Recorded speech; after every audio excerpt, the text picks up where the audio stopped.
Et voici un homme s'approcha et dit à Jésus, Maître, que dois-je faire de bon pour avoir la vie éternelle?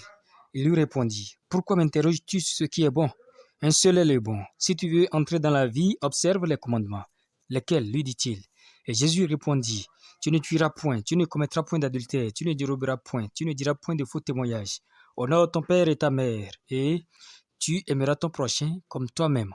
Le jeune homme lui dit, J'ai observé toutes ces choses. Que me manque-t-il encore? Jésus lui dit, Si tu veux être parfait, va, vends ce que tu possèdes, donne-le aux pauvres, et tu auras un trésor dans le ciel. Puis viens et suis-moi. Après avoir entendu ces paroles, le jeune homme s'en alla tout triste, car il avait de grands biens. Jésus dit à ses disciples, Je vous le dis en vérité, un riche entrera difficilement dans le royaume des cieux. Je vous le dis encore, il est plus facile à un chameau de passer par le trou d'une aiguille qu'à un riche d'entrer dans le royaume de Dieu. Les disciples ayant entendu cela furent très étonnés et dirent, Qui peut donc être sauvé? Jésus les regarda et leur dit, Aux hommes cela est impossible, mais à Dieu tout est possible. Bonjour bien-aimés, j'espère que vous allez bien. Aujourd'hui, il est question de ce jeune homme très riche, puisque la Bible dit qu'il avait de grands biens. Avoir de grands biens, c'est-à-dire que ce n'est pas avoir 1 million, 2 millions dans son compte, ce n'est pas avoir 10 millions seulement, mais de grands biens. Il était riche, mais il avait de grands biens. Ça veut dire que sa richesse était évaluée non seulement en termes d'argent, mais aussi en matériel, peut-être en portion de terre ou en terre, en tout cas, vous comprenez un peu ce que je veux dire. Hein? Il avait de grands biens, peut-être de l'or, des diamants et consorts, mais ici, ce jeune homme était un peu différent. Il était un jeune homme, on n'a pas dit qu'il était une personne de troisième âge ou bien un vieillard, on dit qu'il était un jeune homme. Vous savez que être jeune homme, probablement, c'est au plus 29 ans, vous voyez, ou 30 ans au plus. Et à l'âge jeune, il avait déjà de grands biens.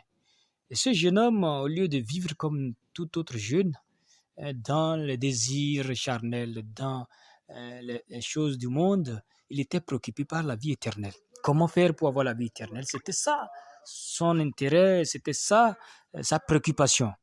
Alors, bien aimé, c'est une bonne volonté, n'est-ce pas? C'est déjà un grand pas. Mais le problème ici, c'était que il ne pouvait pas savoir le cœur de Dieu à travers la loi. Il n'avait pas compris le cœur que Dieu voulait lui enseigner à travers la loi. Du coup, il pensait avoir tout respecté.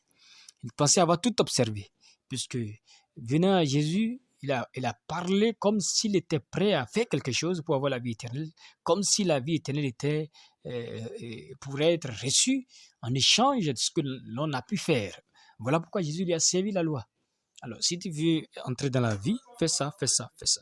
Il a dit qu'il a observé toutes ces choses. Et Jésus lui a dit, d'accord, si tu veux être parfait, puisque c'est là même le point culminant de la vie, de l'entrée dans la vie éternelle. Et il faut parvenir à la perfection dans son état d'esprit, n'est-ce pas? Mais Jésus lui a dit, si tu veux être parfait, alors, bien aimé, je vais vous montrer quelque chose. Si tu veux être parfait, vends ce que tu possèdes, donne-le aux pauvres. Ce que je vais vous montrer, c'est dans Hébreu. Allons dans Hébreu, chapitre 10.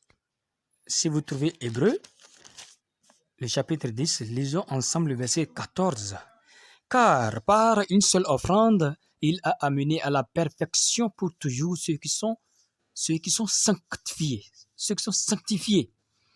Alors, ici, il s'agit de l'offrande de Christ sur la croix, qui a amené tous ceux qui ont cru, qui sont rendus saints, à la perfection.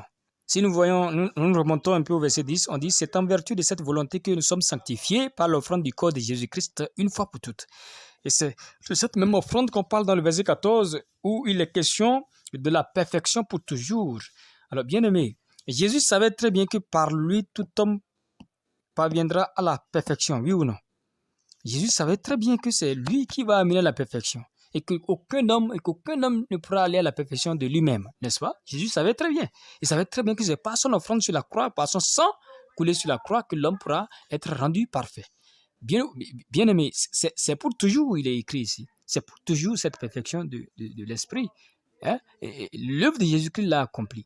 Voilà qu'il demande à ce jeune homme, hein, de vendre ce qu'il possède, de le donner aux pauvres et de venir le suivre, et alors il va être parfait.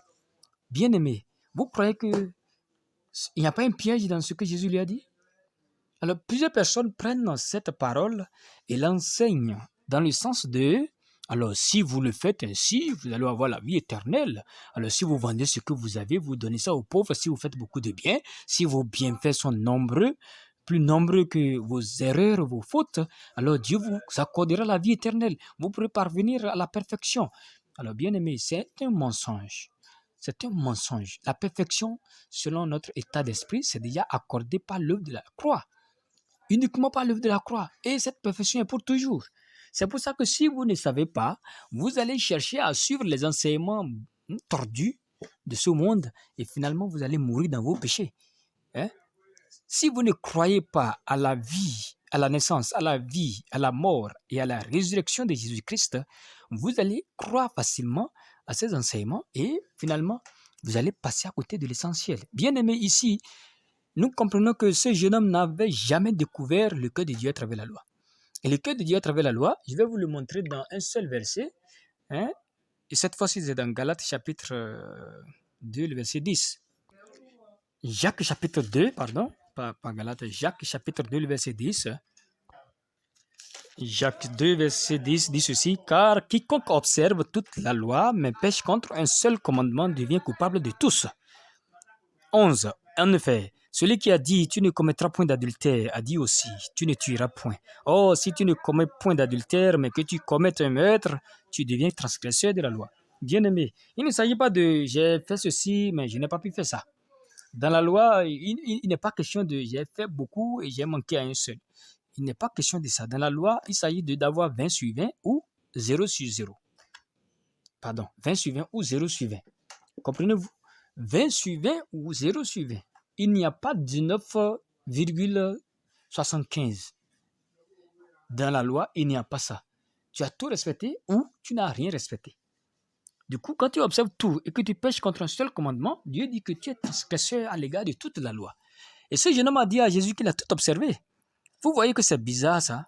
Les humains n'arrivent pas à se découvrir facilement si la grâce de Dieu n'intervient pas dans leur vie. Voyez ce jeune homme en face de Jésus-Christ, lui qui incarne même la deuxième alliance qui est la grâce et la vérité. Il arrive jusque-là, jusqu'à la porte de la vie éternelle, mais il est retourné avec ses péchés. Pourquoi? La Bible dit ici qu'il est retourné avec tristesse. Pourquoi? Lorsqu'il a dit à Jésus qu'il a observé toutes ces choses, Jésus l'a mis à l'épreuve. Vends tout ce que tu possèdes si tu veux être parfait. Puis viens et suis-moi. Mais nous comprenons qu'il est retourné triste parce que ces grands biens qu'il avait, comment va-t-il les vendre, les distribuer aux pauvres et suivre quelqu'un dont il ne connaît même pas les origines, quelqu'un qui n'a même pas d'entrée couchée quelque part, même un taudis. Rien. Bien-aimé. Alors, c'est ça. C'est pour ça que la Bible dit que ceux qui sont riches, il leur est difficile d'entrer dans le royaume des cieux parce que la richesse incline le cœur de l'homme loin de Dieu. Lorsque vous devenez riche et que vous n'avez pas le livre de la loi de Dieu devant vos yeux, le méditant chaque jour, chaque nuit, je vous jure que vous allez avoir un cœur incliné vers les choses du monde. Vous allez avoir un cœur incliné vers vos richesses. Vos richesses vont remplacer Dieu dans votre cœur. Souvenez-vous de Salomon. Salomon était le plus riche, n'est-ce pas, des humains. Il avait la plus grande sagesse, la plus grande intelligence. Mais au finish, il a été corrompu. Même si cela n'a pas été par les richesses, mais par le cœur d'une femme. Bien-aimée, le sexe et l'argent corrompent beaucoup plus que toute autre chose.